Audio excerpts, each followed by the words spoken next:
हज़रत इब्राहीम बिन अदम रहमतुल्लाह अलैह ना सुनिया जी अल्लाह दे वली दा। हज़रत इब्राहीम बिन अदम गल बड़ी सुनने वाली।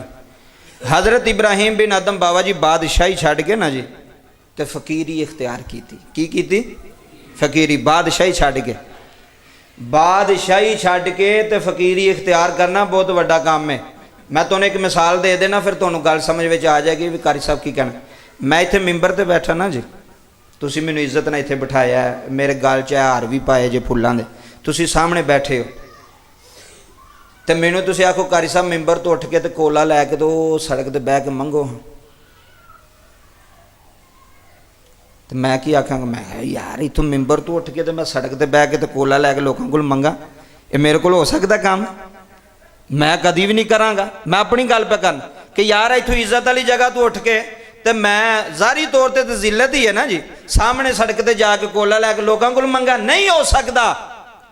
लेकिन अल्लाह वाले कर जाते जे, आए हाय अल्लाह वाले, बोलो बोलो अल्लाह वाले फकीर कर जाते जे, अल्लाह दे वली कर जाते जे। मैं तुहानू मिसाल देन लगा, हुणे गल सुनान लगा, हुण तां मैं मिसाल अपनी दी है भी तुहानू गल समझ विच आ जाए। हज़रत इब्राहीम बिन अदम रहमतुल्लाह अलैह फरमांदे ने, मैं जिंदगी च जदों दरवेशी इख्तियार की ना, जदों दी मैं जिंदगी च 3 मौक़िਆਂ ते खुश होया। किन्नियां ते? ऐ जरा हुण अखां खोल के सुनियो गल, किन्नियां मौक़िਆਂ ते जी? 3 मौक़िਆਂ ते, बाहर वाले भी अंदर वाले भी। गल ध्यान नाल सुन जाओगे तुहाडे बहन दा मकसद मुल पै जाएगा। गल सुन जाओ, 3 मौक़िਆਂ ते मैं खुश होया। किसी ने पूछा हजूर वो 3 मौके किहड़े ने? हज़रत इब्राहीम बिन अदम ने हुण सुनियो जी गल। हज़रत इब्राहीम बिन अदम फरमांदे ने, पहला मौका असी कश्ती में सफ़र पे करने सा, लोग साढ़े नाल बैठे सन बहुत ज़्यादा, तो एक बंदा ना हज़रत इब्राहीम बिन अदम दा ना कोल बैठा सी, वो ना गल पे सुनांदा सी पुराने वक्त की भी असी तुरकां विच ना इंज काफरां दे नाल असी सलूक कीता। वो हज़रत इब्राहीम बिन अदम कोल बैठे सन। ज़रा तसव्वुर करी बादशाही किथे, हुक्म करन ते फौजी सामने खलो जान, हुक्म करन ते जनाब इधर दी उधर चीज़ हो जाए। वो बंदा बादशाही छड्ड के ते ऐस मौके ते आ गया, ऐस जगह ते आ गया। वो जिहड़ा नाल बंदा बैठा सी ना, वो नाले गल सुनावे सहावे अपने यारां नूं, ते नाले हज़रत इब्राहीम बिन अदम दे वाल फड़ के ना सिर दे ते इंज इंज खिचे झंजोड़े, आए हाय, ते झंजोड़ के आखे ऐ जिवें मैं बाबे दे वाल नहीं खिचदा पिया, इंज असीं काफरां दे वाल खिचने सन। फरमांदे ने मैनूं उस दिन बड़ी खुशी हुई। लै दस हुण खुश होने वाली गल है कि नाराज़ होने वाली? बोलो ना यार, वो मेरे को वाल फड़ लवे तो मैं खुश होना कि नाराज़ होना? दसो तुसी नाराज़ होना। मैं कहना तेरी जरूरत किवें होई, इन्ने बंदे तू मैनू जलील कीता, इन्ने बंदे, ऐ जे अल्लाह दे वली, ऐ जे दरवेश, ऐ जे फकीर। फरमांदे ने हजूर तुसी नाराज़ होना सी, खुश होंदे हो, वजह? फरमाया वजह यह सी कि पूरी कश्ती विच वो जिहड़ा मेरे वाल पे खिंचदा सी ना, ओदी नज़र विच सब नालों हकीर बंदा मैं सा। अल्लाह अकबर, सब नालों हकीर ते सब नालों गिरिया होया बंदा जिहड़ा वो मैं सा, वो तां ही मेरे वाल फड़दा सी ना, इन्हें की कह लेना मैनू। उस मौके ते मैं बड़ा खुश होया कि इन्होंने मैनू हकीर समझे। यार एडे बरीक बंदे। फरमांदे ने दूसरा मौका, मैं मस्जिद च गया तो मैं बीमार सा, जिवें साड़ियां मस्जिदां दे हालात ने, आ भी सुन लो। मैं मस्जिद च गया तो मैं बीमार सा, मैं बैठा होया नमाज पढ़ के, तो मुअज्जिन आया तो उन्हें कहा बाबा बाहर हो, असां बूआ बंद करना है। की करना है? बूआ इंज कहते जल्दी जल्दी नमाज पढ़ो जी, दरवाज़ा बंद करना, ताला लाना कि तुसीं इत्थे भी हुण बैठे रहना मस्जिद च। हुण मस्जिद च भी नहीं बहन देंदे, बंदा जाए कित्थे? एक ही सुकून का घर सी, चलो बाहर तो दुनिया ना, बाहर तो चलो टेंशन है, तो मस्जिद सुकून का घर। मैं तो कहना इत्थे कोई बह जाता तो उसका शुक्रिया अदा करो, भाई तेरी मेहरबानी, दुनियादारी चो टाइम कढ़ के कोई 10 मिनट अल्लाह के घर बह गए। यह बड़ी बरीक गल है, समझ किसी किसी ने आनी हो जाए। यह गल सुनियो, वो कहते मैं बीमार सा, मुअज्जिन आया, जिवें अजकल मस्जिद के अंदर भी जनाब, उन्हें कहा ओ बाबा बाहर हो, मस्जिद बंद करनी। उन्हें कहा, मैं आख्या भी मैं बीमार हाँ। की हाँ? मैं बीमार हाँ। उन्हें कहा, उन्हें मेरी लत्त फड़ के ना तो मैनू घसीट के ना तो मस्जिद के बाहर बूहे अगे सुट छड़िया। मैं फिर ही कहना ना बई, फिर नमाज भी पढ़ी जाते तो बच्चों को चपेड़ा भी मारी जाते, अल्लाह के घर बह गए, फिर अंदर तो नहीं तेरा नरम होया, तू तो उंज दा उंज ही सख्त पत्थर जिवें आया सा उंज ही। उन्हें लत्त फड़ के ना जी घसीट के कित्थे कढ़िया, बाहर कढ़ छड़िया।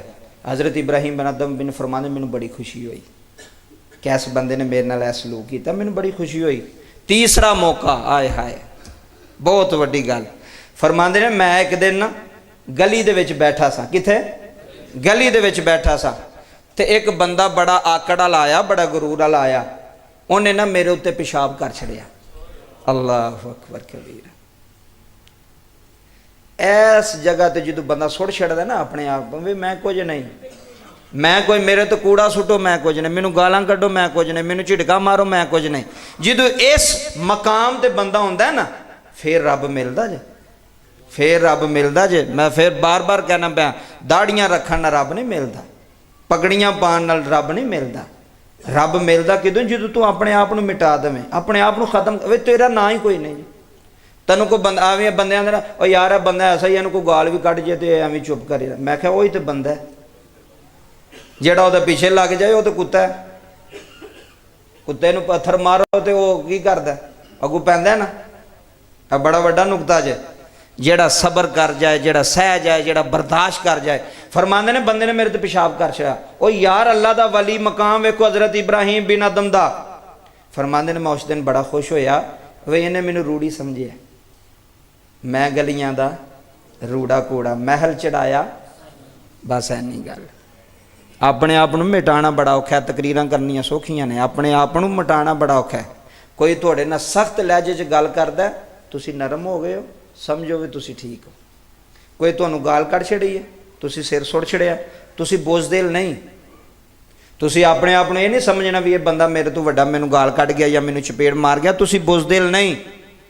तुसीं दुनिया दे ताकतवर इंसान हो, क्योंकि तुसीं बर्दाश्त कर गए हो। तो जिहड़ा बर्दाश्त कर जाए वही तो इंसान हुंदा है, वही तो मर्द है जिहड़ा बर्दाश्त कर जाए। जिहदे अंदर बर्दाश्त ही कोई नहीं, जिहदे अंदर बर्दाश्त ही कोई नहीं, वो कहदा मर्द है। फिर सोचो भी असीं अज जुम्मा पढ़ के आए हैं, भी मेरे अंदर कोई तब्दीली आई है कि मैं जी जुत्ती पा के बाहर निकल गया जी, ठीक है जी जुम्मे असीं अज रमज़ान का पढ़ के आ गए। जे तब्दीली आई है 100 10% भी तब्दीली आ गई है ना तुहाडे अंदर, तो फिर समझो भी ठीक मैं जगह ते गया सा, ठीक मैनूं गल लभी। तो जे नहीं तब्दीली आई उंज दी उंज ही, बस सहना बर्दाश्त करना। कोई तुहानूं जो मर्जी भी कहे, तुहाडे ज़हन च गल आउणी चाहिदी। मैं जुम्मे वाले दिन गल सुनी सी, बड़ा गुस्सा वे तेरे अंदर। मैं मानना हर बंदे नूं गुस्सा हुंदा, किहड़े बंदे नहीं गुस्सा हुंदा जी। गुस्सा फितरती अमल है, रब ने रखिया होया, लेकिन उस गुस्से नूं पी जाना, उस गुस्से नूं खत्म कर देना, यही मर्दानगी है, यही वड्डी गल है। इस वास्ते अल्लाह दी पाक बारगाह दे अंदर दुआ करने हैं। ए हुण फहाशी भी बड़ी फैल गई है, किहड़ा काम जिधर वेखो उधर ही बेहयाई। ए रमज़ान दे अंदर अगे जिवें रूहानीयत हुंदी सी ना, वो नहीं वेखी जा रही। तुहाडा तो मैनूं पता कोई नहीं, वो रूहानीयत हुण नहीं रहिंदी पई जिवें पहलां रूहानीयत हुंदी सी। रमज़ान विच लोग अदब करदे सन, लोग एहतराम करते सन। हुण लोग आंदे ठीक है रमज़ान आया, चलो ठीक है, गुजर जाना आया तो गुजर जाएगा। मैं गुजर तो जाना है इन्हें, लेकिन असी तो ना सुधरे, गुजर तो जाना। बेहयाई बड़ी, हर बंदा बेहयाई नूं अगे शेयर करेगा नेकी दा काम। ए वेखो ना, अब बंदा वीडियो वेंदा होवे, कोई तलावत आ जाए, असीं काली काली उहनूं उत्ते कर देंगे। ए वेख लियो, अजमा के वेख लियो, कोई तलावत आ जाए ना, वो जल्दी वो शैतान कहंदा इहनूं उत्ते कर वे, किते वो तलावत दा असर तेरे सीने च ना वड़ जाए।